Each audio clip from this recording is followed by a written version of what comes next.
say something? You say something? Testing 1, 2, 3. Now I can't hear me. Testing 1, 2, 3. The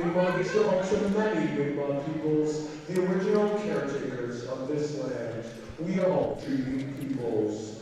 We also recognize that African Nova Scotians are a distinct people whose histories, legacies, and contributions have enriched that part of Maine but Nova Scotia for over 300 years. Go ahead. Testing 1. No. And now, the starting lineup. No, neither one. Number 3, Dr. Bell. I can't hear anything wrong. Number 6, Armbrae. Number 7, Thanks for what it's worth. and number 3, Molly Spencer. And now the starting lineup for your Armbrae offspring. Number 7, Sophia Ball. Number 6, Maria Halifax.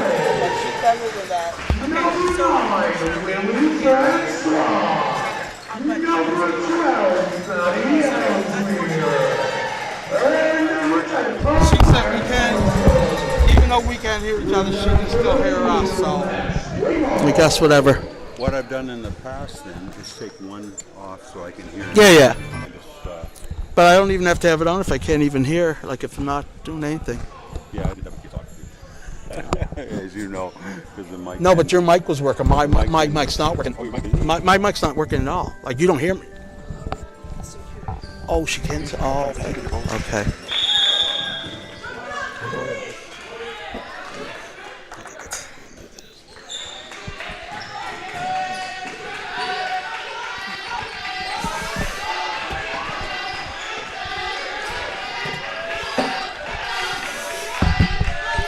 Welcome, ladies and gentlemen, to the home game for Armbrae Ospreys versus Halifax Grammar Senior Women's Girls Basketball. This evening, the first three nailed by Nevaeh O'Connell, number 6. Lily was the one who made the three. Oh, sorry, Lily Langell. Drive to the hoop by number 14, Molly Sankton. Starting lineup for Armbrae: Nevaeh O'Connell, Maddie Ellsmere, Lily Francois, Amaya Tolliver, and Sasha Dab. For Grammar: Molly Sankton, Ella Hoyt, Pia LaCuesta, Gabriel Ferron, and number 6.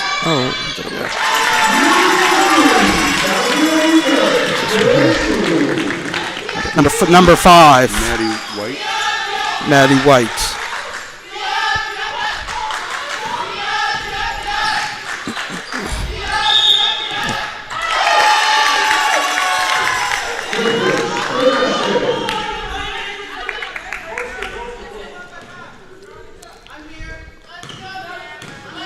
Offense is being run by Ella Hoyt for Halifax Grammar.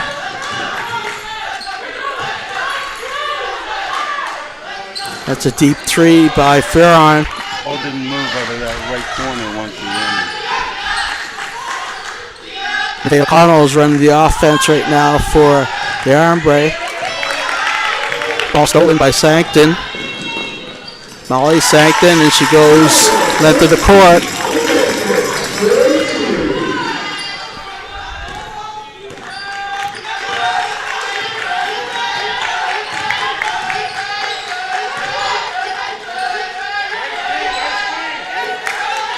Another nice move down there by Sasha. Yeah, Sasha has to get comfortable with knowing where her defense is as she makes those moves. This basket by Ella Hoyt and a follow-up by Molly Sankton.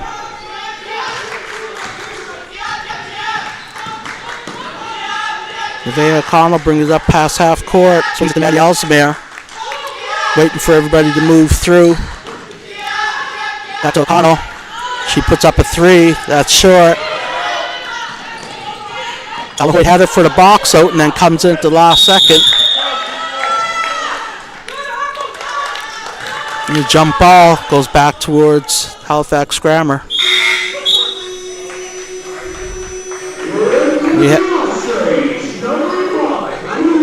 We have some subs coming in the game for Grammar. It is number 20, Zora Daramola. And for Armbrae is Peyton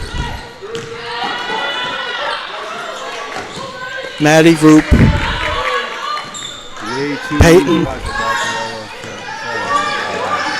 Phillips. Got caught up with their player rather than remembering the balls what goes in the hoop. He missed that, but it was an open layup.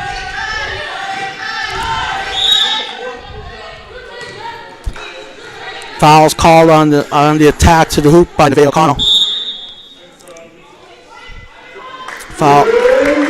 Fouls on 14, Molly Sancton. Replacing her is her sister Abby, number 12.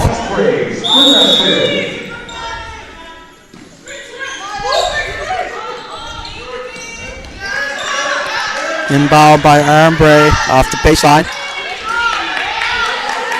Missed layup by Lily Francois. Grammar's looking to attack.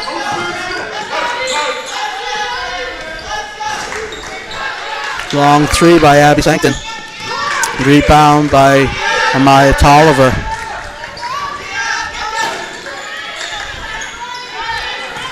It's a missed three in the deep corner by Lily Francois. Rebound by Ella Hoyt. And she's going coast to host. That just rolls off. So far, Les, both teams getting a lot of pretty good shot opportunities. The ball's not dropping for either team yet.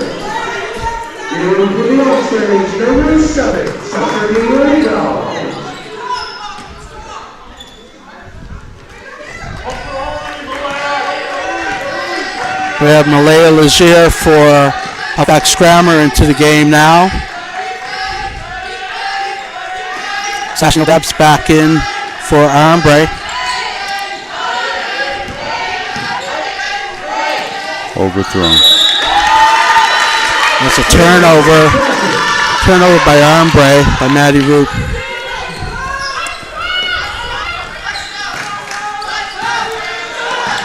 Looks like a little bit of jitters by both teams to start this game off. That's a great rebound by Nevaeh O'Connell off the miss. Really good job by O'Connell that time to come from high to get down on that offside where the ball typically is going to end up. And you need to overload that side defensively on the board. Good defense by Isla Williams against Lily Francois. Give Grammar the steal.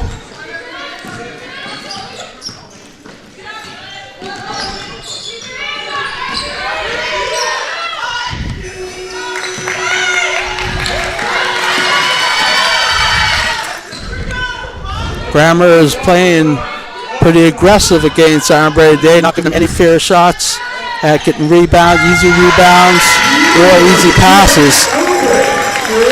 It's a finished layup there by Ella Hoyt. Grammar's up 10-5. Risky angle on the pass that time.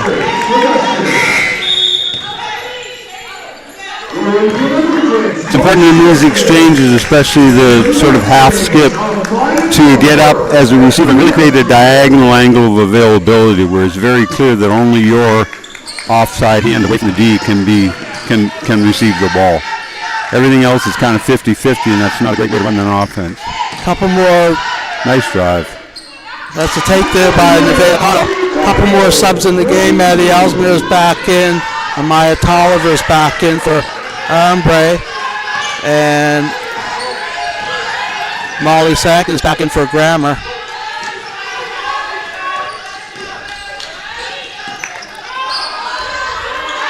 That's a big rebound there on the missed layup by Legier. back to what we were saying about that offside rebound slot. You've got to overload it on D. Grammer's really putting some pressure on all entry passes and on the ball.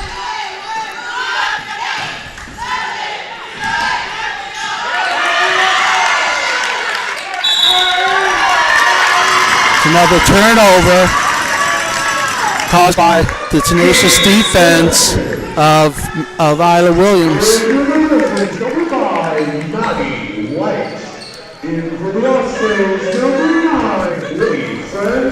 Lily Francois is back in for Armbrae, and Maddie White's back in for Grammer.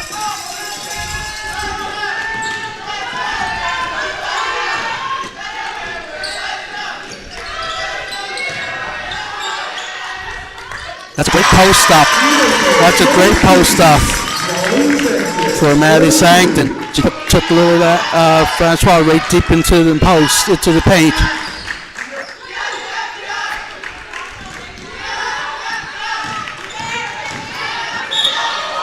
It's a nice drive by Nevaeh O'Connell.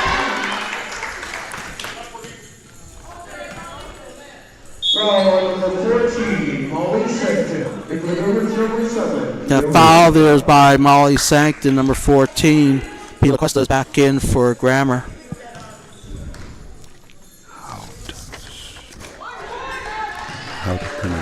Isla.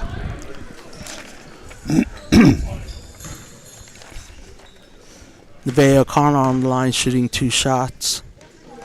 She goes 1 for 2. Nevaeh thus far led supplying a fair amount of Armbrae's offense, but they've not been real clean in terms of their changes so far. A lot of turnovers and so on. Yeah, Nevaeh is definitely the engine that makes them run, and so she's going to be looking to be as much of the offense as possible. But you're right. There's been nothing clean from Armbrae's point of view right at the moment. Up to this point. That's a missed layup by Aya Williams and a rebound by Mike Oliver.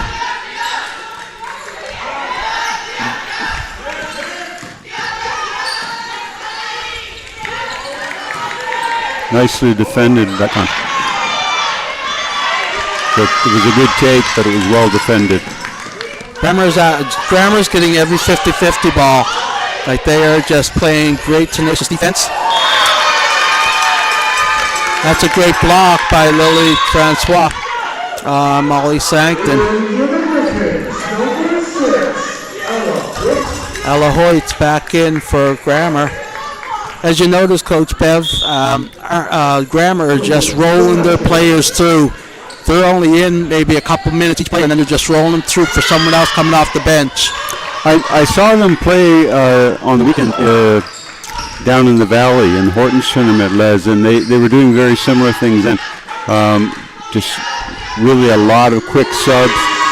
That's a great point by Sasha Dan from top of the key. I really think Armbrae should be looking to go through her more frequently in their offense. Definitely, I think so too. I think as many touches as she can get, whether she's one of the scores or not, causes her to draw defense. Yeah, she's just going to change how they defend it as a team, frankly. If she gets more touches, the way the opposing team, whomever they are, will defend will change. That was a missed three-pointer by Pila Cuesta coming off the backboard, and Nevaeh O'Connell picked up the foul on the box out of Molly Sancton. Good effort there by Tolliver to deflect that away. Armbrae has inched their way back into this game. It's now 14-12 for Grammer. And they get a 5-second call. Real good team effort on that defensive possession. Headline out of bounds. Grammer had run a sort of a back screen before, and they Tolliver recovered well. That one, they really defended all the cuts well. Here's Sasha. Nice. Nice fake. And a great finish. Once again, I just think they're going to be more effective if she gets more early touches. Yeah, run it through Sasha, make her make some decisions, look for her own offense, and then if it's not there, look to dish it off.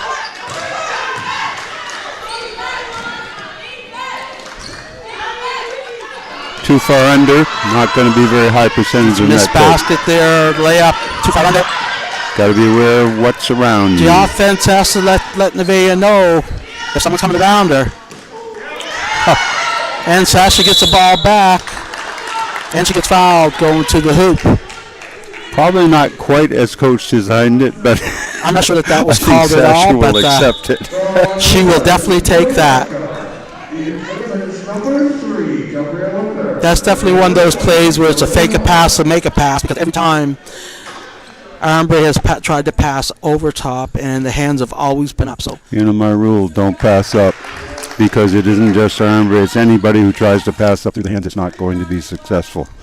And if it is, it's deflected, and it's a very, very low percentage attempt. I don't know why kids try to do it. Sasha Nilsson makes 2 from the line. You can pass over, She's and you not- can pass through, and you can pass around and under, but passing up into will not work. She's now just got the last 7 points for Armbrae. That's a Good wide, defensive position by Colin on the boards a that time. wide shot there by White. Rebound by Maya Culver. Move it again. Armbrae's looking to run their offense again.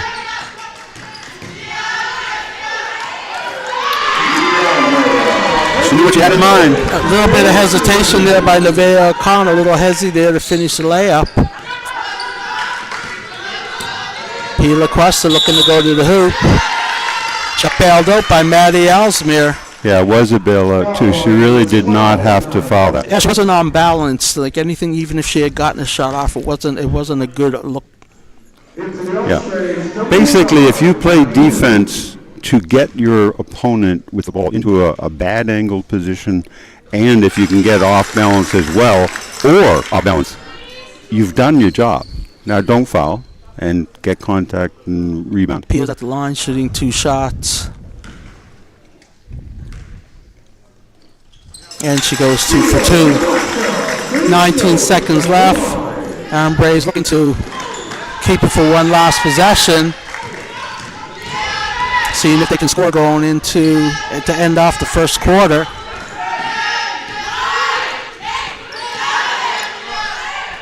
Little early, Nevaeh but a O'Connor win. drains the 3 with 4 seconds left. Ball bounced around headlined a little bit, but there was enough time for Grandma to quickly get it out, in, back, and probably get a decent look around the long 3 up here had they handled that cleanly. But the ball didn't help them. So Armbrae has charged their way back. They are now going into the second quarter, up 21-16 over Halifax Grammar School.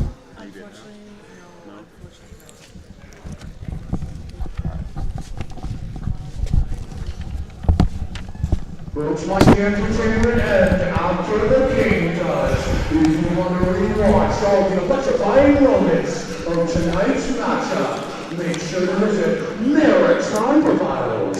Check out Maritime Profiles. So Halifax Armbrae has settled down late in the first quarter. They started off the first quarter, would you agree, with more turnovers, and they've settled down and taken care of the ball in the second part of the first quarter, and they've come back to have a lead. What are you seeing from the... Well, when you made the comment about that earlier, the reason I didn't say anything was you were dead on. It was correct. And I noticed, though, that the score was still 9-14, so Armbrae was still within range. And what I've noticed with the Armbrae girls team so far, they tend to begin like that. Yes. And then they solidify. So I was kind of waiting to see, because everything you said was absolutely accurate.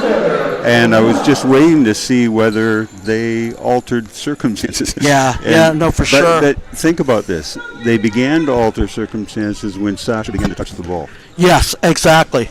And Sasha scored 7 straight points for them. So, again, she can have an impact, most definitely. Well, she tends to be, from what I've seen so far, their most consistently reliable scoring threat.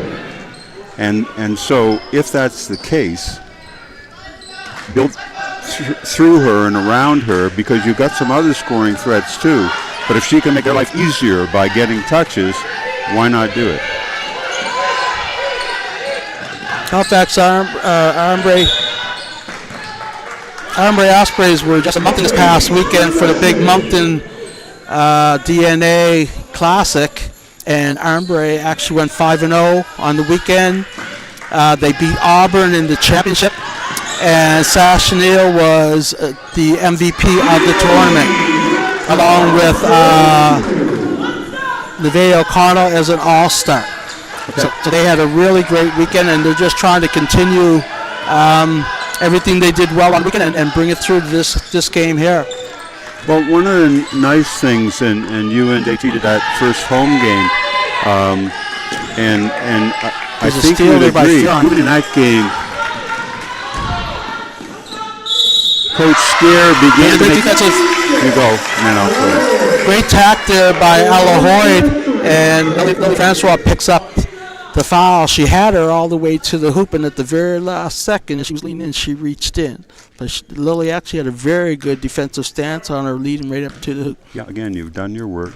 Get your palm back behind the wrist, and don't she had a really tough angle too, so even letting her shoot, it's not necessarily going to go in. If it goes in, you've done a great job on the defense, and this is a basketball game, it sometimes goes in the hoop. But one of the things that, and both of these teams are young, one of the things is it takes time for coaches to teach them, but if young teams can learn not to commit unnecessary fouls, their effectiveness as a team goes up by a pretty important percentage. There's a basket there by Abby Sankton.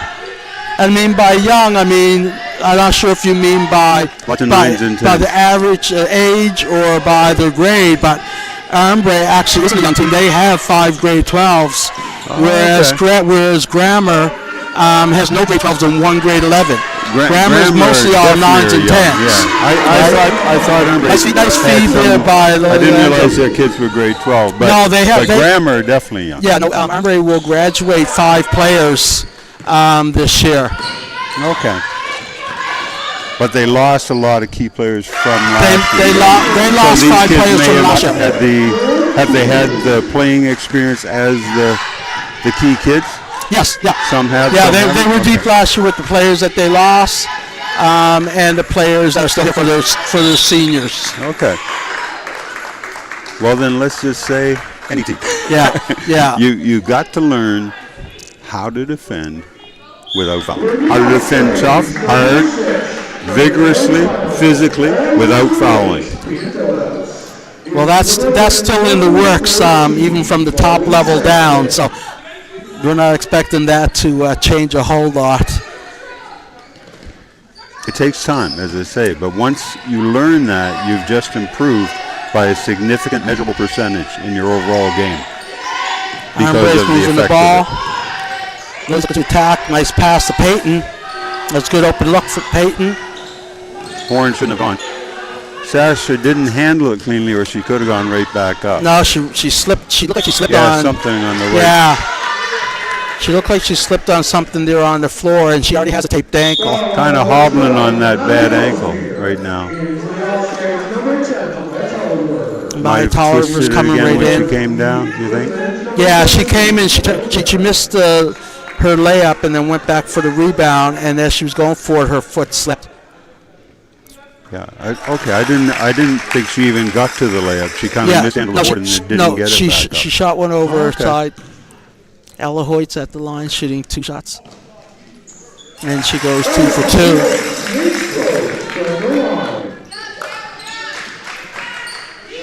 Armbrae's leading 25-24. A little bit of pressure again on the ball by Ella Hoyt.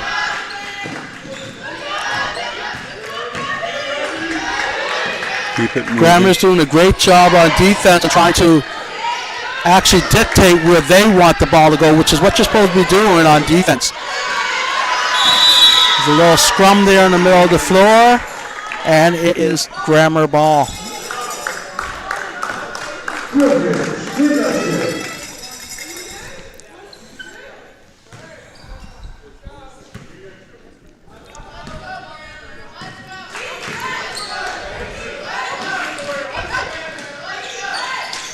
Well, that's got herself a little too low. Made that into a tougher angle shot. It's a foul by Malaya Leger. and Abby Sankton got way too deep on that layup and hit the side. Essentially, what you want to do, there are many ways to describe it, but your offense shouldn't veer too far off the line of the diagonal from the slant to the block. If you get too far below that, you're going to be operating at a very difficult angle. Ella Hoyt's doing a great job defense on Nevaeh O'Connell. Doing a pretty good She's job. really holding her off. She plays really hard, and she's getting the rebound. She's going full length back the other way. Ball just rolls off. And Armbrae gets the possession.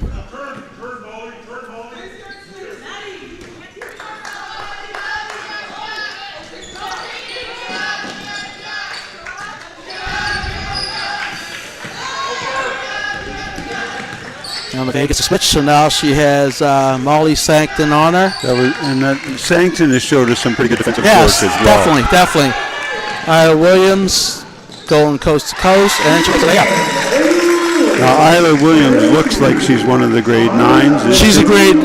I'm not sure where she's from, but she's grade 9. I watched her play on the weekend, and I saw, as I say, portions of their games. I like her innate point guard tendencies. I think she could develop into a pretty good point guard. Yeah. I've had her a couple of my spring leagues and trainings, a couple training sessions, and she definitely is a very smart player. Works extremely hard, and is doing really well on her development into high school basketball. As most of these players are, again, where so many of them are grade 8s, grade 9s, they are adjusting really well to the high school level. Most of them are coming out of minor basketball programs and going right into high school. So that's that's no small feat for these athletes to be doing that. Yeah, and as you said very early on, the substitution format that Grammar uses gets all of them some pretty good minutes. Definitely. With intensity and in different combinations, so they can get used to playing with different teammates as well. Yeah, no, I think their substitution pattern is with intention for sure. And I mean, they don't really have much choice when you have that many young players. You've got to get 5 people on the floor, and you can't leave the same 5 the whole time. Yeah. So with the roster, Halifax Grammar has 6 grade 9s, 5 grade 10s, 2 grade 11s, and 1 grade 12. So when I saw the lineup of the week, I just said lots of grade 9s. They're kind of 9 and 10 dominant. Yeah. Totally. Right. And I think the Stevenson kid, who's a grade 12, was not playing in at least one of the games I saw on the weekend. I don't know if she was hurt or what. And also today, Grammar is without Victoria Fournier, who is a post player of theirs, and usually has a pretty good impact on the game, positive impact on the game for Grammar. So they're without her. I don't know. Yeah, she was the kid who wasn't playing. Yeah, Victoria Fournier. Yeah. Is she injured or? I don't know. I saw her come in. I didn't get a chance to talk to her, but they definitely are not with lack of bodies to put on the court. That's for sure. They do, however, have the depth of talent to compete. Yes, almost. Most definitely.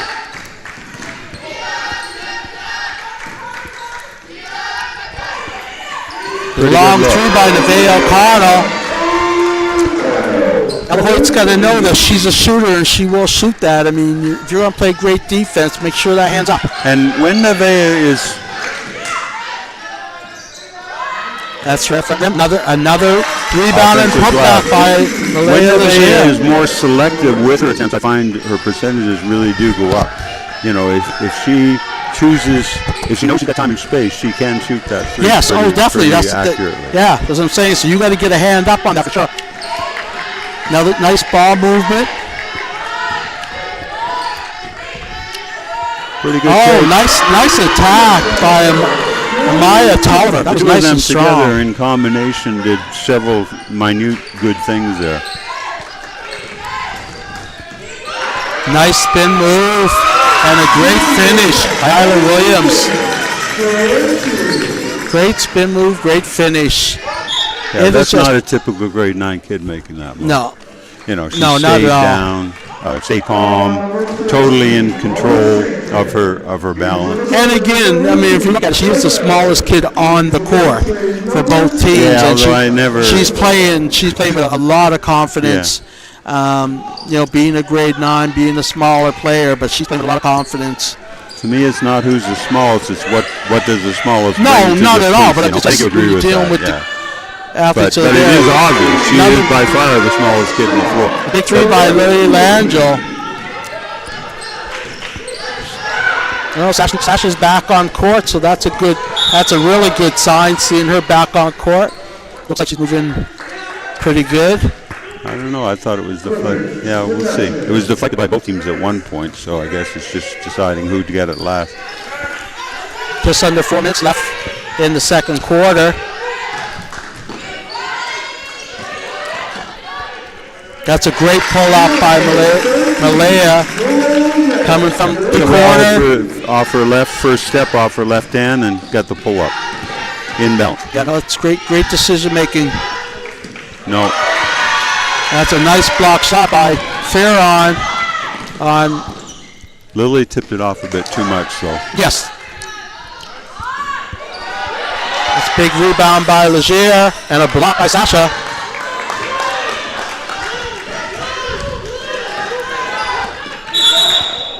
Yeah. That's an easy call. Overeager. Pretty easy call. Now, you see these kids more than I do. Is Leger typically a pretty good kid on the boards? Yeah. Yeah, she's been very active She played for tonight. Mega for a couple of years. Okay. Really one of those diamond in the roughs that I loved. You could see that her potential was high, her high IQ, and definitely a monster on boards. Yeah, so she's not showing me anything that I didn't already know for sure. Nevaeh is nice definitely feeling it tonight from 3. Right to the end of the clock, and Nevaeh Cardinal just nailed that. Nothing but net.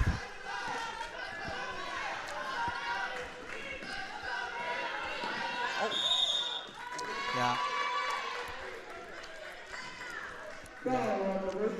So Malaya Leger picks up another foul there on offensive Not foul. sure who actually caused that. Well, she tripped her. She stepped out and put her foot out. Did she stick her foot Yeah, out? she did. She stuck her foot I out. didn't see the foot stick out. I just saw her there. Okay. Yeah, she stuck In her that foot case, out. there's no discussion. To Ella Hoyt is guarding Nevaeh again. Sasha Dab shoots a 3. Oh, great rebound in there. Mix it up a little bit for Amaya Tolliver. Tolliver's been active to loose ball tonight. Yeah, she works really hard on the boards for sure. Number 12. I think on that last shot, Sasha would want that back and get both of those feet down. She rushed herself. That right leg went up in the air and she wasn't on balance. Yeah, she rushed the take. Wasn't really balanced. Yep, another great rebound there by Maya Tolliver. Now that one was in better balance, but she didn't get the lift that she wants to get. There wasn't much arc to that one. But again, like you're saying, Maya Tolliver is right in that position. Yeah, Tolliver's, rebounds are one form of loose ball, and she's gotten a number of loose balls out here on the horizontal court, kind of loose balls, but she's gotten a number at each end for them off the glass. Yeah, she's been in great position to get offensive rebounds for them.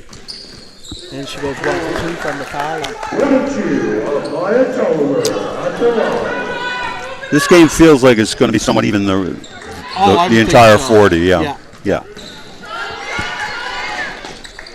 to attack baseline, swinging the ball. Overthrown. Yeah, she got it herself when she got it the first time. She didn't need to attack again from the opposite end. Yeah. But even when she did attack, she got a little too upright, and then the ball took off on her. It's kind of like a high-hard basketball. It just keeps rising. And Molly's going to play defense on Nevaeh. She brings the ball up the court. Oh. Nevaeh gets through. Creative. Sasha gets the rebound, kicks it out to Lily. And that's a pretty good one. Lily's got the home bounce on the hoop there for the 3-point. She took that pretty smoothly. It's one of the smoother attempts she's taken so far. Oh! Sasha comes in to change the pitcher. Sasha says, not in my house. The nice thing I liked about that block by Sasha was there was not even any attempt of even considering whether her body was included. She had so much space from the length. She literally picked it out of the air. Yeah. There's no with the body. That wasn't happening. Lily's looking at attack, swings it to Nevaeh. A little bit of hesitation, hand off to Maddie Ellesmere. Sasha has a top of nice high low into Amaya Tolliver and one. Just want to attack. put a pin on that, Liz, because we were talking about the offense going through Sasha more frequently. That's a great example. That's a great example. You pulled Sasha out, used her from the high post. Amaya Tolliver flashed middle. Sasha gave her the ball. She was patient. Sometimes when Amaya gets the ball, she's really rushing on what she's doing, but she was really patient that time. And she spun backwards and laid it up nice and strong and finished. That foul was on Pia LaCuesta.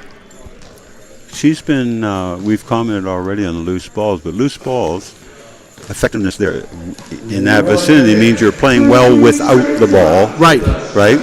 And similarly on that one, she really made that nice seal without the ball. That's Sasha right. found her immediately and perfectly located pass, and then she nice little drop step to finish. She's playing very well without the ball. Yes. She's definitely having a big impact offensively and defensively on the floor right now.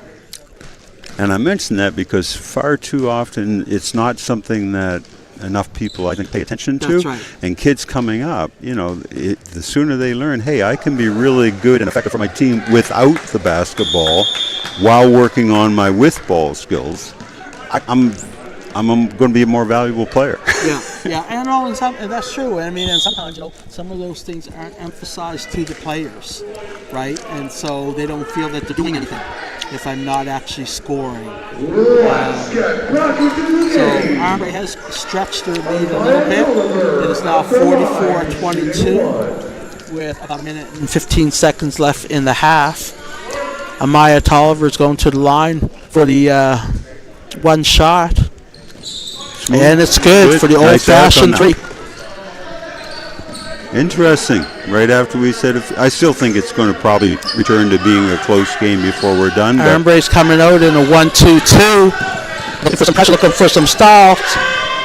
Looking to get inside. And there's a steal that they're looking for. Nice push. And that one, Ella anticipates. Go ahead. There's Amaya again. Great rebound by Sasha. And a great finish. Great finish. When the quarter ends, we'll have a brief chat. I want to ask you a couple of things about play, your view. Here they are in the 1-2-2. Another block by Sasha. Hands up in the air, like you were saying, Coach. You got your hands up in the air. It can't work. It cannot work to pass up through the hands. You got to get back. That last lane of attack has to be back there. There's a foul there on Amaya Tolliver. And specifically, just so the people understand what I'm saying there, if the defender puts their hands up, you cannot pass through that. It's not going to happen. It's not going to happen. You got to go over it, under it, around it. You cannot pass through, because for one thing, by passing up, you're throwing a weak pass anyway. So you're not even going to be able to force it through. Gabby Farron's at the line shooting 2 shots. She goes 1 for 2. Good offense. No box out by Sasha Neal, and came across the lane to get that. Came across the lane and got that rebound and a putback. 23 seconds left. Almost be better off to treat this like a one-shot situation, because you're not going to have enough to get. Great rebound by Amaya Tolliver. Shot clock's off. His last shot. There's a nice attack baseline kick from Lily. Too soon. Sash got to catch up with 2 hands. That was a good pass. 7 seconds left. Armbrae is still in their 1-2-2. Amaya's got to make sure no one's behind her there. Middle got left open that time. Clock is 7.8, was it? I think it was 7.3, I think, 7.3 maybe? Okay. I'm not sure. We'll see if they get it. They don't look like they're changing the clock. Oh no, actually it looks like they are over there. They look like they're over there changing the clock. It was 7.1 maybe, I think. Because remember I said it was too soon. When that was passed, it was when immediately out of bounds, it was about 7.321, somewhere in that vicinity. And the reason I said it was too soon is another second or two off the clock. Initiate now. Then you've got enough time for no board. They don't have time to do what they're now having time to do. So we have a little bit of clock They've resets. had problems resetting it when we've been here. Yeah. It's kind of difficult. So now we've got 73. We don't have 73 seconds. We need So that I think point. if they add a decimal point in there somehow. Yeah, shift Can you that do decimal that? point. We got a 0.7. One Now more if we can move. shift that point one more spot. Looks like that's the exercise. From Here we go, there 7.0. Not quite. I think that's probably basically what they're going to give them. Yeah, they're going to give them 7 seconds. So our Grammar has 7 seconds. Armbrae's gone back to a man. Oh. Yep. Wow. Alahoy for almost full court. Oh, look. Yeah, not second one more. But that is the perfect illustration of why I say 7 is too many to give the opponent.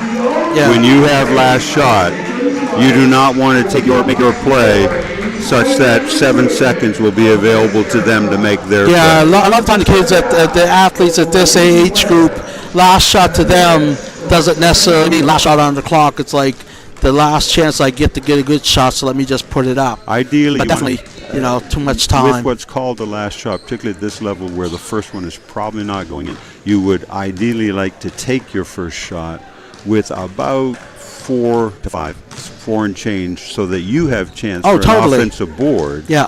But they don't have a chance to do anything high percentage coming the other direction. So we're going into the half with Armbrae up 49-37 over Halifax Grammar. Here's the question I wanted to ask you.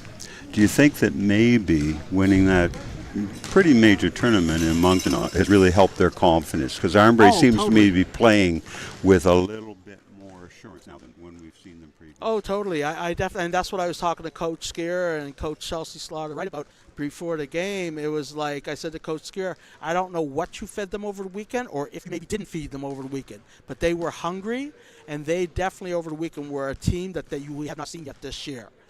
And so I would imagine the goal, obviously, would be to build on what they did well over the last 5 games this past weekend and move into going into Christmas break. I know they're at the Auburn tournament this weekend. And then That's a pretty good field as well. That should be a great tournament this weekend. And then on Monday, they are up at Horton for a doubleheader, which is going to be on Eastlink TV.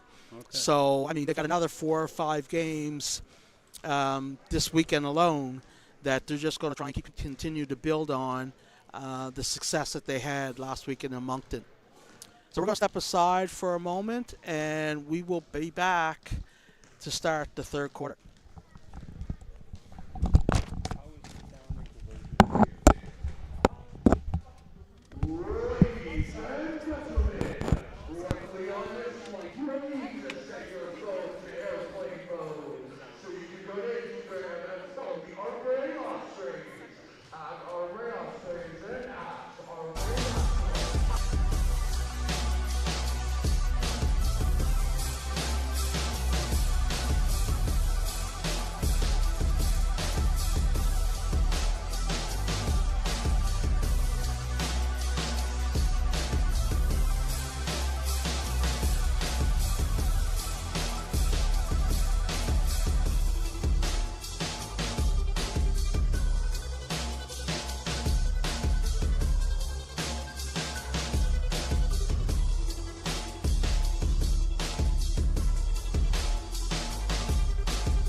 Thanks to your generosity, we were able to outfit our science lab with state-of-the-art microscopes.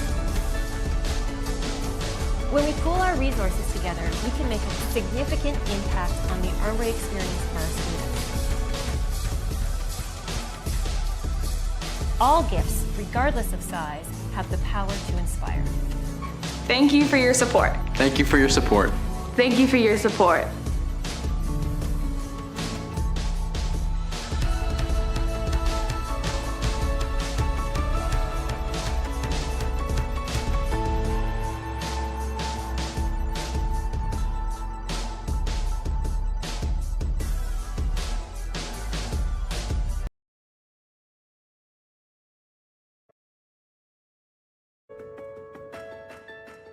At Armbrae, the annual fund campaign is really the backbone of our fundraising efforts. That's because the projects are designed to enhance the learning of current students. So we conceive of and raise funds for the project this year, for example, and then we launch it next year.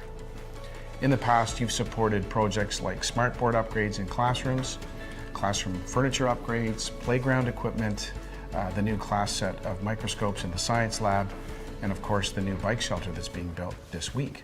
So thank you for your support of those projects. Like all independent schools, tuition fees only cover about 85% of our operating costs. So it's through the generosity of donors like yourselves that we're able to bridge that gap. This year's projects include musical instruments, visual art equipment, and smartboard upgrades across all divisions, and of course our scholarship and bursary fund as well. In the coming weeks and months, you'll be given opportunities to support the project or projects of your choice, and I just wanted to take a moment here to thank you in advance for doing so. Thank you for your support. Thank you for your support. Thank you for your support. Thank you for your support. Thank you for your support.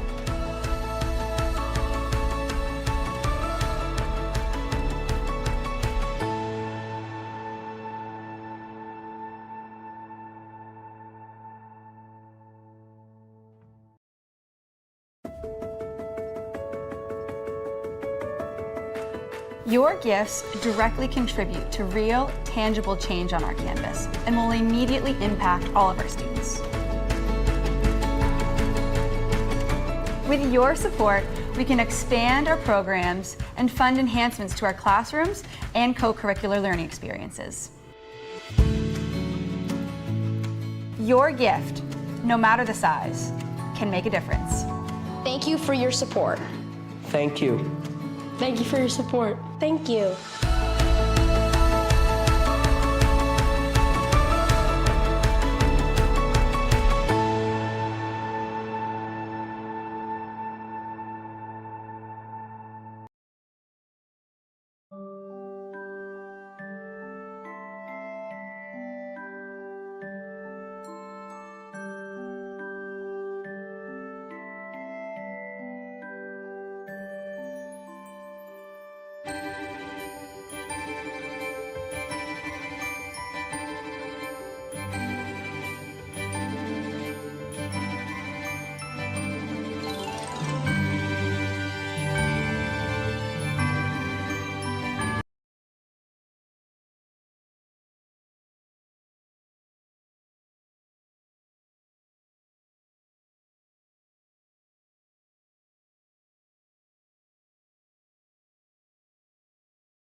It's the boys' game yesterday? No. I couldn't get there. actually tried to go.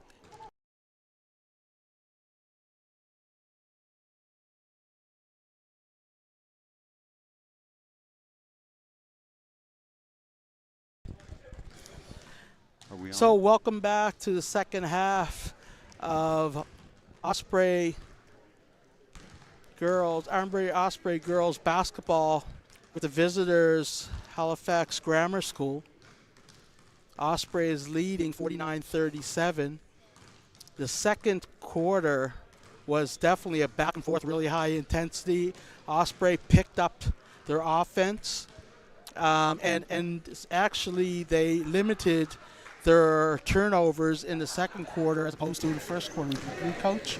Yeah, and during that brief period when they did start doing that half-court 1-2-1-1, they actually got some mileage out of that in a brief time they used it. We'll see what I strongly suspect Grammar would make adjustments to that in the locker room at half.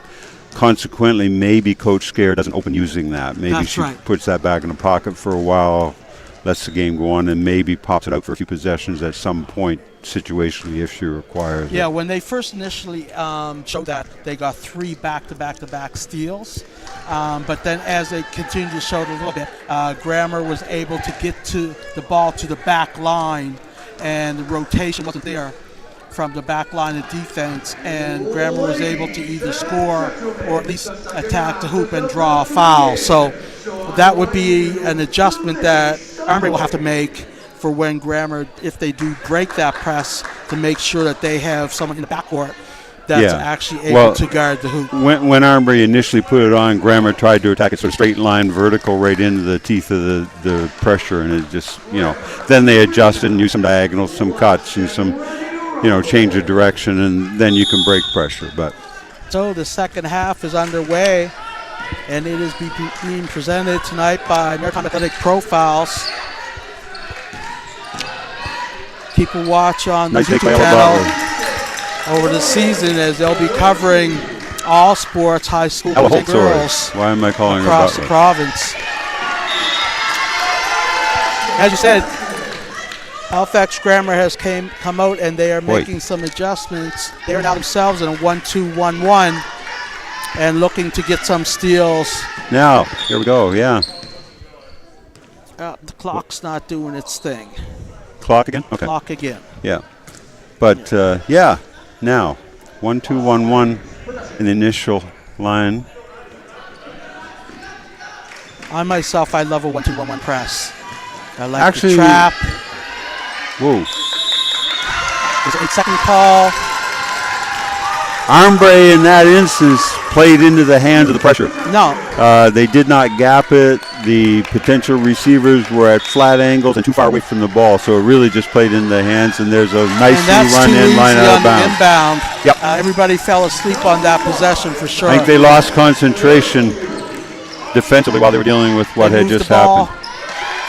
They broke the press, but they get the steal. Charge. Yeah.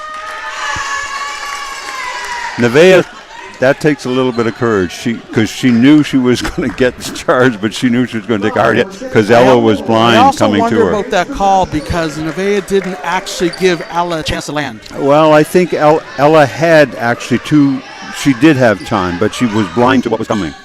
We can discuss later. On that, and a putback. She missed the first one, but she's going to finish up clean up the second one. That's Sasha playing calmly and doing what Sasha can do. Yeah, she has to keep playing. When she misses them, she has to keep going for those rebounds and not give up on them. Gabriella got herself in a bad angle that time. Fortunate to get it back.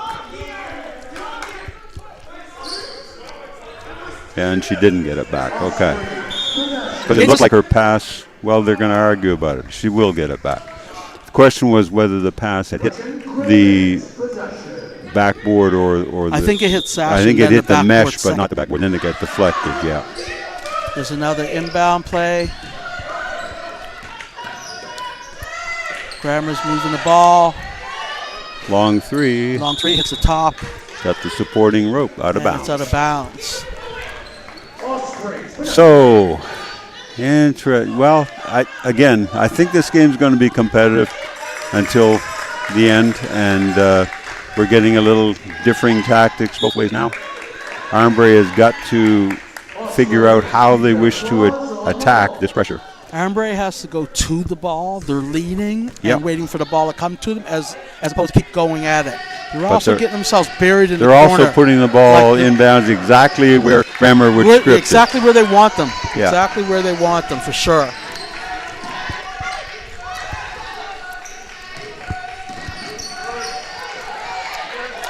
That's a pretty move by Sasha.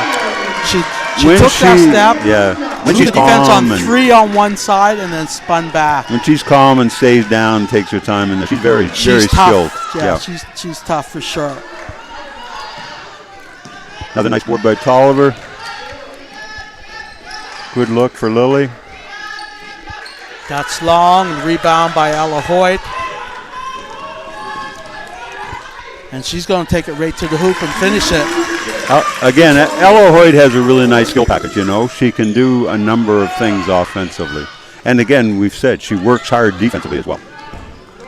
The other thing about Ella Hoyt is you can't stop playing defense on her. You got to play defense on Ella right until either she puts the ball in the hoop or you get the rebound. And what's happening is they're playing the defense on her 3/4 of the way, and then they're stopping and letting her finish off. That's a great timeout. That's a great lay-in. Yeah, I don't know whether you'd agree with this or not, Leslie, and again, you've probably seen them more than I have, but when I have seen Grammar, I see Ella Hoyt as kind of their motor. Oh, totally. Yeah. She totally is. Most definitely. Yeah. I mean, they've got a number of kids who can play, and but she tends to be their motor. Yeah. Yeah, by far she is definitely that. Their team kind of goes as Ella goes. And you hope as the coach and staff that when Ella's going, everybody else is going. Because I've seen them play early this year where Ella's had pretty good games where the other players didn't, and they came up with a couple losses. So you're always going to get. I particularly haven't seen a game this year where Ella hasn't played pretty well. Mm-hmm. So you're always going to get the consistency from her. It's now about building the consistency of the other players around her. Okay. Yep. And that makes sense again, because she's only a grade 10 kid herself. Yes, right. Okay. That's right. But she's playing at. She's giving you more than you might be able to count definitely. on from a grade 10. Most definitely. Most definitely. And unless it's an extremely rare group, the 9s and 10s, there'll be inconsistencies there that for sure will be different from those of more, more experienced players. Yeah, for sure. But I've never seen Ella with the ball in her hands and not be confident that she can do something with it. Here's the pressure again. So Armbrae has to get their head up. They got fortunate they didn't get a rotation deep. That's a tough shot on only one person back for the rebound. Didn't have the board, basically. Yeah, I mean, it was wide open, but you don't have. She didn't have any support. Part of the definition of a good shot is to have rebounding on your side, your team. That's a nice take. She's done a couple of those, Les, where she just really has stayed down, gotten strong to that right hand, and then finished with the scoop. Yeah. And she corrals it, tucks it in really nice and tight. So if they're going to foul her, they're not knocking the ball out, and she's still able to finish a shot. Quick point about the shot taken down here. Again, in rhythm and all that stuff, but not with rebounding. The pace, one of the reasons for pressing is to make you play at a pace that we want you to play at, not the pace you want to play at. That's right. And again, they're going right over to the sideline. It is not getting rid of the ball quick enough. No. That's a pace. Yeah, Sasha's got to actually see who she's passing to before she's passing. At that point, you've broken the press effectively, and you right. have time to run a quarter court offense. Figure out how you want to do it, then initiate. Unless somebody gives you a gift right away, which they had not done in that instance. Grammar's fought their way back into the game. Yep. 53-48 in the third quarter. Armbrae needs to settle down here and get a real good possession.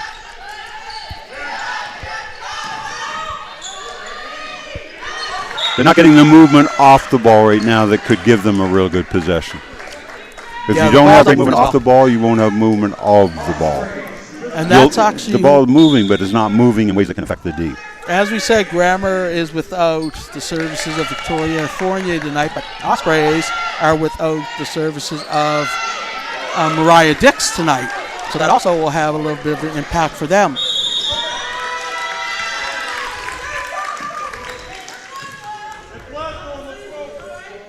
That's great. That's a great attack. Great attack for Ella Hoyt, going to the hoop and drawing it on Lily Francois.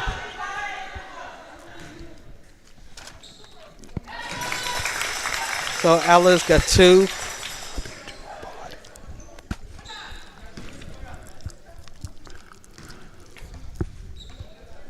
And she goes 1 for 2, which is odd for Ella, that's for sure. But they get the ball back. They do get the ball back. Ball is swung wide open three. Coming off the rim.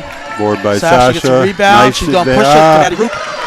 And it's going to go. Idea wasn't bad, but that's sort of a surprising turnover because it totally unforced and didn't look like it was going to go awry either. But it's also a matter of knowing who's your who? teammates. And Maddie's just getting Maddie back just to came playing, in. and maybe she's not as she's a little more winded than.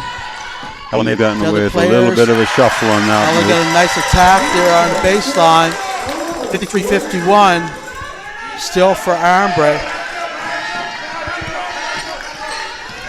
Those last couple turnovers have been by Sasha for Armbrae, so they need to start taking care of the ball. Well, again, right now, grammar is dictating the pace at which this game is being played offensively by both teams. Mm-hmm. And the team that dictates tempo typically is going to have a very good chance to. Oh, most definitely. Most definitely. Now, Armbrae can change that, but they have to change that by how they attack the pressure and then what they do once they've broken the pressure.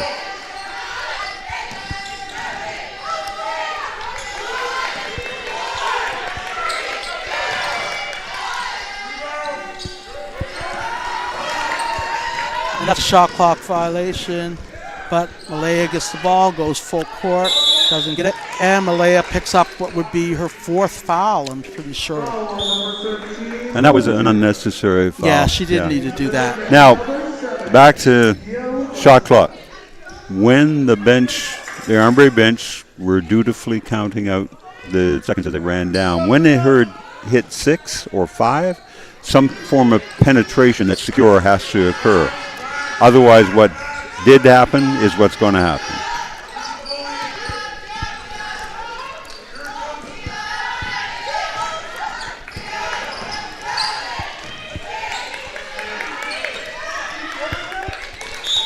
Pretty good take, but she kind of lost her bearings near the end there. That was a good take, and it's still Osprey ball. Good take by Lily.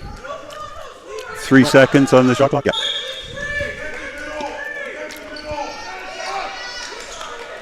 Gotta get in, gotta go. She doesn't know the shot clock. Yeah, she clearly didn't. The minute you saw her relax before she made that move. Know the shot clock. They were yelling it on the bench, but somebody on the floor. You need several people on the floor talking to one definitely. another. There's a flash there in the middle by Sancton. And that's off all the way around by Ella Hoyt right there. Again. Oh, she misses it, rolls off. Nobody's on her. And there's a jump ball. Maya Tolliver. And with regard to communicating on the floor in that last situation, Liz, I always told my kids, say everything 3 times. Because the first time you hear it, second time maybe another teammate might hear it, and the third time most of your teammates will hear it. Well, and that's the thing. I mean, you got to make sure that whoever's on the floor, you have leaders that are going to take care of that. But particularly, again, depending on experience level, etc. That's a big three. That's a big three by Lily Francois. That's probably the first point that Osprey has scored in the last 3 or 4 minutes. But a take and a lead on Maddie Roop gives Abby Sancton a layup.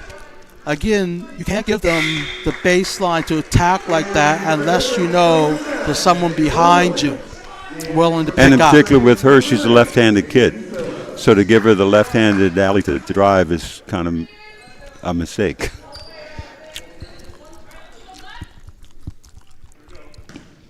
So Abby will go to the line for one more shot, and she'll make it. Knocks it down. 56-54. Armbrae still has a slim lead. Looking to strengthen it a little bit. Got to get the entry here. Maddie Roop's got to come up some and give a good passing angle. Spearing herself in the corner.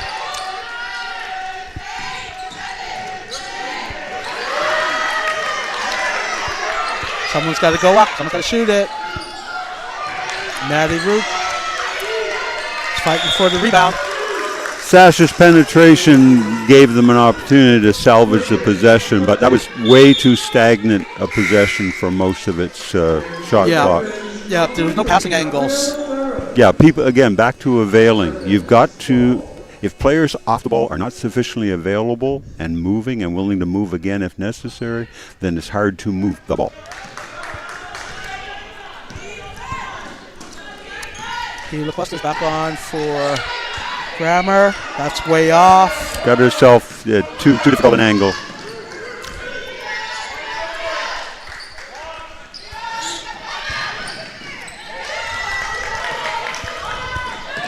Along with Loose Saramola. ball, they have 20 is back on numbers. for Now it's Grammer evened also. up.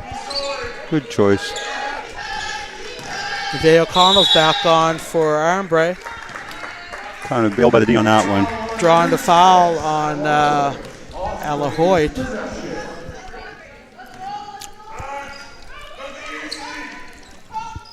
Someone's got to move. Someone's got to move.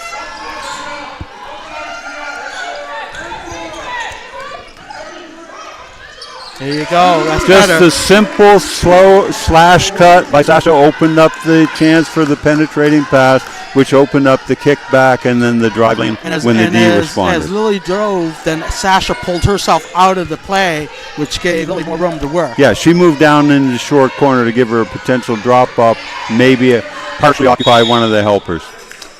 Gave Lily just that little extra opening on the drive. Foul number 6, Nevaeh O'Connell.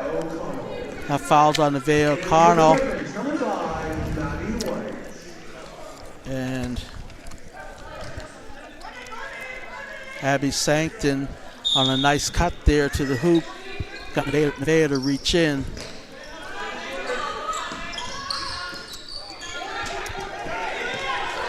I think that's a little bit of luck there, slapping the ball off as opposed to actually rebounding it, but they get the possession, so.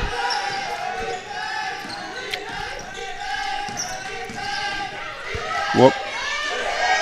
Just slipped on the floor that time. And another foul by Nevaeh O'Connell.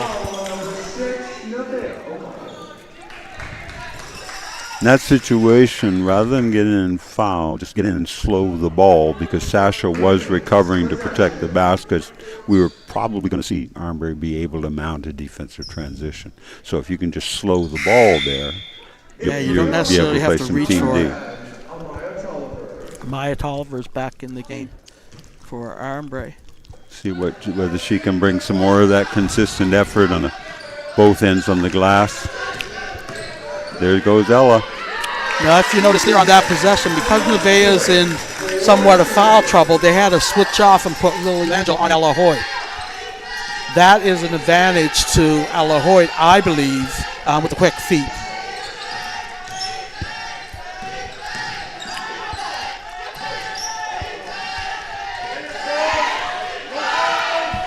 Down.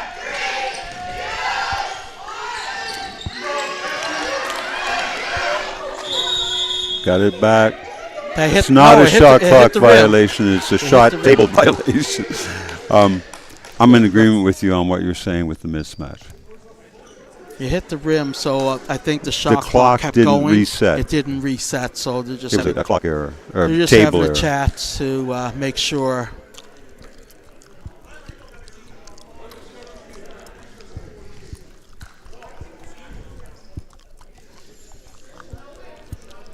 In fact, I think it was actually more than 1 second's worth of table error.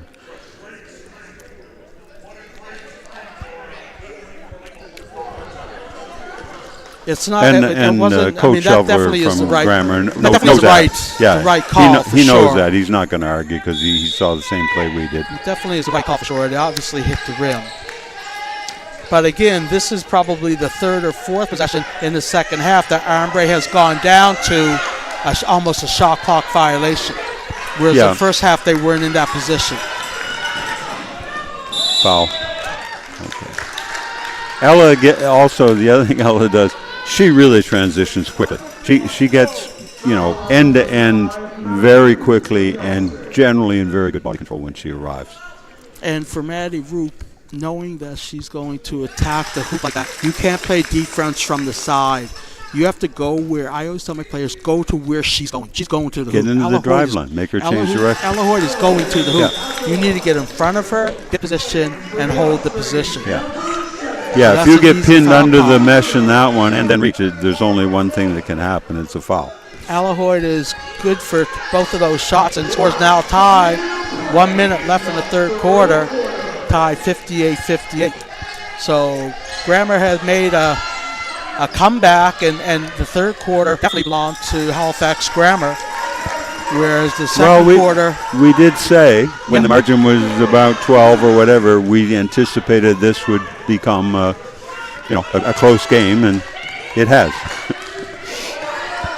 There's still a lot of time, 42 seconds, so it's not like it's the last play at all. That's a big three. Big three there by Gabriel Ferron. Big three there. Point being run now by Lily Francois. Angle.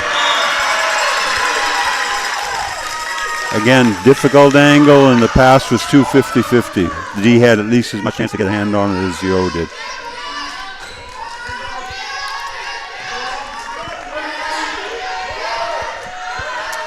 Sasha also needs to understand that she has a mismatch herself in the post with the height and also with the skill level, I believe.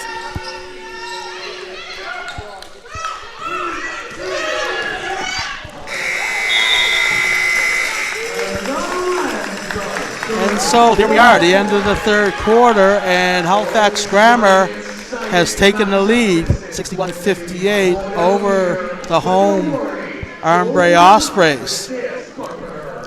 As we were saying, it looked like first quarter was pretty well evenly matched. Second quarter looked like it belonged to Halifax Ospreys, but definitely the third quarter belonged to Halifax Grammar. Yeah, and it's the nature of basketball, as you know. Basketball is a game of runs, it's a game of momentum, it's a game of who's dictating tempo, what the adjustments to the dictation are, and then what the counters to that adjustment will be. I also believe that whether teams are willing to build on what their successes was, and so in the third quarter I didn't see that our Osprey was building on what was successful for them in the second quarter, and so they sort of laid back. They were a little more less attacked with it. Grammar came out in a 1-2-1-1 press and buried Osprey into the corner, even on the very first pass, which is what they wanted. They dictated the pace, as you said.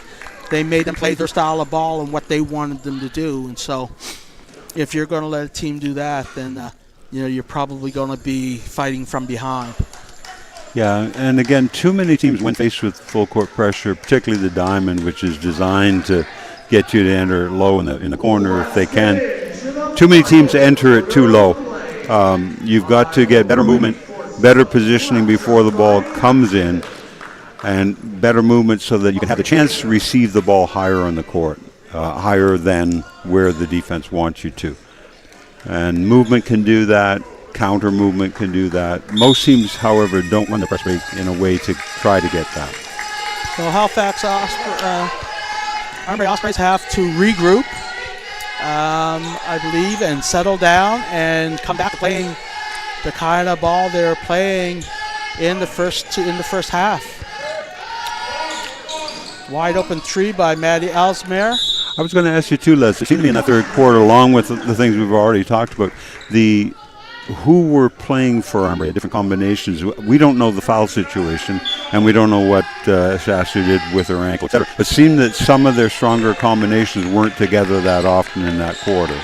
Yeah, the combinations were definitely different than what we saw in the first half. That's for sure. But we had a nice take by Amaya Tolliver. Nice take. Her strength when she attacks downhill, when she's on balance, is very successful. That mid-range jumper in the middle, in the lane by Farron has found her touch here.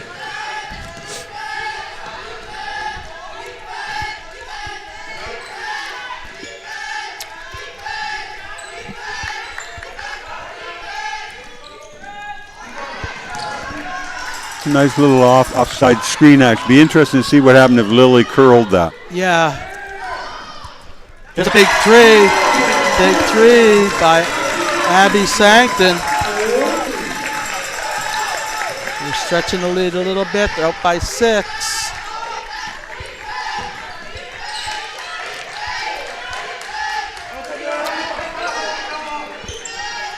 That's a great basket. As I said, going into the fourth quarter, I think that's a mismatch for Sasha. And as long as she's on the court, they really should be trying to at least use her enough to drag some double team and then find open player. She's not going to score on her own. Again, give her touches. Give her touches and distort the defense. And speaking of touches, one of the things about her is she has great touch. Like the softness with which her field goal attempts approach the rim, regardless of where they initiate, is consistently, it's a shooter's touch. It definitely is. That last foul was on Sasha, and Nevaeh was right there, so luckily they didn't call it on Nevaeh. This too, we've talked about momentum. Zora Daramola, she had 2 shots there and she missed them both. The lead is now 4 points for Halifax Grammar. Nice curl there by Lily, and that's what we talked about the last possession. Indeed we did. The exact same thing. As opposed to stopping at the top of the key and looking for a 3, start curling in and looking to try and make something happen. Nice find too by Nevaeh. Yeah, definitely. Off to long, yep. And that's off the head of Lola, so most I call it the slant, that 45. Most threes from there, they're going to end up about a little over 2 meters offside when they miss. And Abby is subbed out by her sister Molly. So we have another second on the court looking to make the good things happen for Halifax Grammar. See, there's your drop down double team, but nice. Ella can't stay there with that. Good kick. That's off. Yep. Open 3. Nevaeh O'Connell's got the rebound. That's she's got herself too deep. Too deep an angle. But why they got the board and so on that, back to going through Sasha, is that she had drawn 3 defenders low. That's right. So that when the 3 was missed, Nevaeh, who's a guard, was able to step in and get an easy old board. Step in and get that.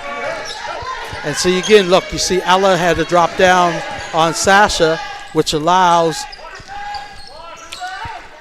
a wide open shot. Off, but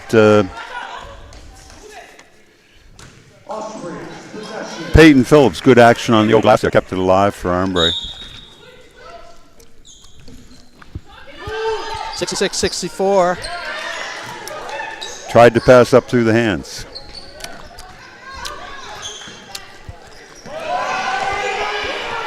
I think everybody wanted to carry, but her hand wasn't on top of the ball there. Yeah, her hand was still people on the don't side understand. of the ball. You can dribble it over your head as long as your hand's on top of the ball. Yeah. And actually, it can be sort of angled even, as long as it's not under the ball. Yeah, she had it more on an angle. Yeah, she hesitated. What the coach was going crazy about was the hezi, even though she didn't turn the hand when she hezi. Nice take. That's a nice take. And again, that could have been a blocking call.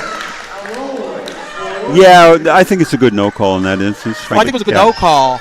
But you're right. Anything could. It depends on the person holding the whistle. Yeah. A good take by Ella, though, again.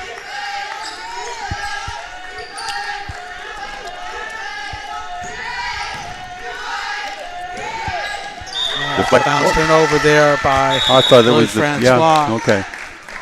She was expecting the backdoor cut by Nevaeh. It didn't happen. What we notice is that whenever Ella Hoyt has the ball and she's going downhill to score. And in this game, she's been very successful doing just that. Well, actually, hang on. Nice look. And there's Pia's big 3 straightaway center. So the threes have really made a difference, along with Ella's penetration. The threes have made a big difference thus far in this quarter for Grammar.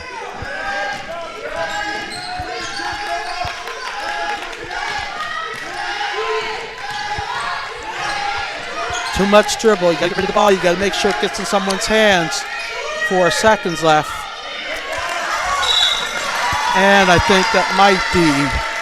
I think that's on Nevaeh. Nevaeh's 5th foul. Just a quick point, the quality of the shot dictated by the quality of the team action that leads to it.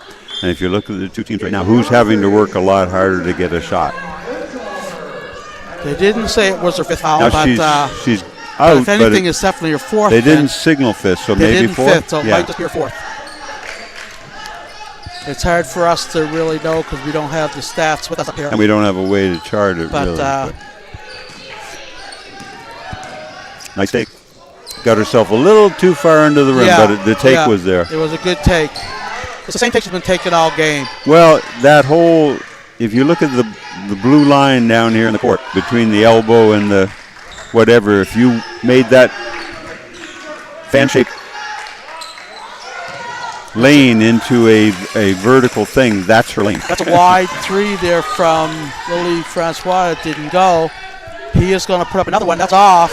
But it's a long board. Rebound by Maddie White. And a 3 there by Farron, which goes off, and rebound by Maddie Roop. But it's interesting. Grammar right now are playing with real offensive confidence. Would you agree? What was that, sorry? Real offensive confidence for Grammar right now. Oh, most definitely. The swing. There's definitely been a swing. There's definitely been a swing towards Halifax Grammar. They've stretched out the lead 71-64. Well, it's been Armbrae's struggle. It's been a while between hoops for Armbrae. It has been, and they've been far and few between in the second half all along. The whole second half, their baskets have been far and few between. If you compare it to the first half and definitely the second quarter. Yeah. I'm presuming that's Coach Scare's time out. That's Coach Scare's yeah. time out there. And, she's looking at 4:20. There's plenty of time, but you've got to initiate some change now. Yeah. The way the game has been played the last several possessions is not going to do it for Armbrae. Yeah, they definitely have to get some more ball movement. They've been very stagnant, but at the same time, when they move or when the ball moves, they have to do it both with intention, and to make sure that they're moving and with a purpose. Whether the ball move with a purpose, whether the players move with a purpose, just to have them moving and going nowhere is not going to be successful for them. Yeah. Again, I think they've been most successful when their players have been moving to initiate opportunities for the ball to move to good places. And that would come back to being with purpose. Yep. Yeah. Defensively, I think they definitely have to shut down, as hard as it will be, shut down Ella Hoyt or limit her to attacking. Because when she attacks and gets downhill, like you say, from the blue line down, she's either going to look to score herself or she's looking to find an open player. And so far in this game, both sides, with both options, she's been very successful. I think Halifax Grammar has been very successful. I think the biggest thing right now is that as a team, whoever's her matchup has got to work like crazy, try to take the right hand away. But as a team, the players who are next in driveline, and thus the most available helpers and the kids offside who would rotate down to help the helper, have got to be a lot more focused on her. Right now, she's getting into really good places too soon, too easy, too quick. Yes. And the defense is playing alongside of and not in front of. But they're reacting, and they're reacting too late. Grammar's moving the ball very, very swiftly, very crisply. And again, she's attacking. She's attacking from the left side, but she's going with her right hand. Again, their players are moving crisply off the ball, which means the defense has to respond to that, which enables the ball to move more quickly because players have moved into places rather than being there stagnantly so that they're easily defended because you know where they are. And there's a foul shot there by Ella Hoyt, and they've now stretched out. Let's see what this possession is going to be like for Armbrae. We were just talking about Ella attacking right hand. This time she attacked from the left side, but she came across her right again and scored. You got to keep her on the left side and see what she'll do from that side. And no one has put her in that position yet. Shot Good by board. Maddie Ellesmere that goes off. Rebound by Maya Tolliver. There's a tap there by Maddie Roop. She misses everything. But again, you're driving into set D because in that possession, the only penetrating cut was by the number 5 kid before the shot went up. Looks like Nevaeh O'Connell's ready to come back in.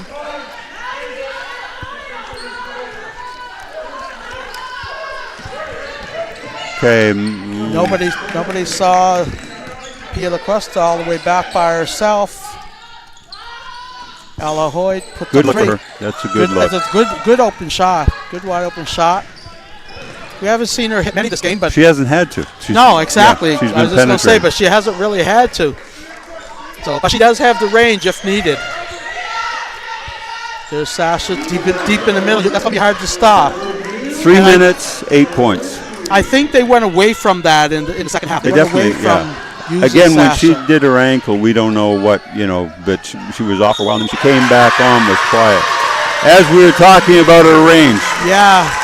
I mean, that's a tough 3-point shot by Ella Hoyt and a foul by Sasha Dabb. I mean, regardless whether it was a hard foul or not, like when you're hitting the shooter, the referee's goal is to protect the shooter. So now she misses that, so no 4-point play. But they've stretched it a little Although bit she again. And typically now is a pretty reliable free throw maker. yeah, you don't see Ella miss many, that's for sure. Here's the curl, catching it again. Got to stay on balance. No boards. And The boards could have been there. She's trying to shoot the shot like as if it's a floater. She's leaning back on 1 foot. But they had no rebounders there. Pia puts up another and one that's that not a rims bad out. look for her from what I've seen of her thus far this season. Got another rebound by Maya Tolliver. So Maya's been on the boards both offensively and defensively. They doing a great job for Armbrae. Got to keep moving the ball. Spending too much time. It's spending too much time in one hand. Oh. And Armbrae has to get back. Yeah. But that possession, Armbrae players didn't seem to understand the clock is one of their opponents right now. The way that Francois takes the ball full court, misses a layup, and Halifax Grammar gets the ball out of bounds. Well, yeah, this has been interesting. Armbrae has been kind of two different teams in this game. They have definitely been two different teams. And they have definitely been two different teams this game. They were one team the first half, which looked pretty good. And look at the crispness with which the ball is moving from Grammar. Yes, exactly. Like their confidence level is sky high right now. But they've earned it by playing the second half the way they played. That's right. Exactly. They played with a lot more intensity. They played with a lot more confidence.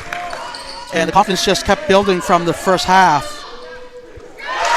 That's a big three, a nice three by Gabriella Ferron in the face of Sash Dabb. And again, they continue to stretch the lead just little by little, and they're now up by 14. Nice rebound again, as we were saying, on Maya Tolliver. The kind of the nail was the long three by Ella when she got that kind of took it to double digits, but also changed the mood in the room. Yeah, that last three by Gabrielle Ferron was definitely, I think, the nail in the coffin. Well, I'm talking Ella before that. I think when she took it to 77-66, right. To me that felt like, unless there's a radical change, that's right. And there wasn't. So yeah, Maya Tolliver's going to the line for 2 shots. Now Gabrielle is icing on the cake, but and she goes 1 for 2. Big rebound there by Zora Baramola over Sasha Dabb. Grammar's got the ball, and they're just going to take their time. Oh. And an uncharacteristic miss on a layup by Ella Hoyt. Rebound by Ospreys. Long shot by Nevaeh O'Connell. It doesn't go. And she's looking to attack again baseline and making a layup. I'll ask one of my ignorant of protocol Coach Bev questions. Does point spread count within the league at the end if there are ties and stuff like that? If there's ties, I would imagine they would. Yeah. Okay. It also would go head to head. So if these two teams happen to be tied at the end, depending on Grammar's win-loss record against Osprey, so they both play home and away. So they go even number of games. So yes, right. So if they split that, does point spread then become the next differential? I would say so. Okay. I would say so. All right. Yeah. So there's still something to play for then. Yeah. It's but yeah, I felt back to what we were talking about with momentum and pace and all that stuff. When Ella hit the big three and got fouled, even though she didn't make the next one, the next possession by Armbrae just didn't have the kind of urgency and intensity that it needed to have in order to move it back. Well, even in the second half, they didn't have the intensity and urgency that they had in the first half. Well, no, I mean it was a totally, but again, the personnel changed, and Sasha, whatever she did to her ankle, had to go out for a while. The probably most of the game, Nevaeh has been on the edge of being in foul trouble, right? Yes. So those factors are all factors, but then you come down to end game, there are just certain things that have to happen. Oh, most definitely, And I mean, everybody is playing kind of the same amount of games, and everybody's been in tournaments every weekend and all that sort of stuff. But these guys, literally, Armbrae has come off of 5 games in the last 24, 48 hours. Traveling back from New Brunswick and then coming right back on court again on Tuesday. So, I mean, not an excuse at all, but I mean, their legs have got to be tired also. And, I think Grammar just took advantage of that. Well, Armbrae are not as deep as a number of the teams that we've seen. Not at all. There's no question there's a limited kind of number of things that Coach Scare can do. Yeah, no question. Their bench isn't as deep. When she has to go to the bench, so. But I mean, Grammar, like you said, they played this weekend themselves in the Horton tournament, so they've had some games under their belts in the last 48 hours also. So. I could be wrong, but my sense is that all the high school teams are playing a lot more games than they're having practice. Some of them are starting on Thursdays, some are starting on Wednesdays. So my guess is most of these teams right now, they're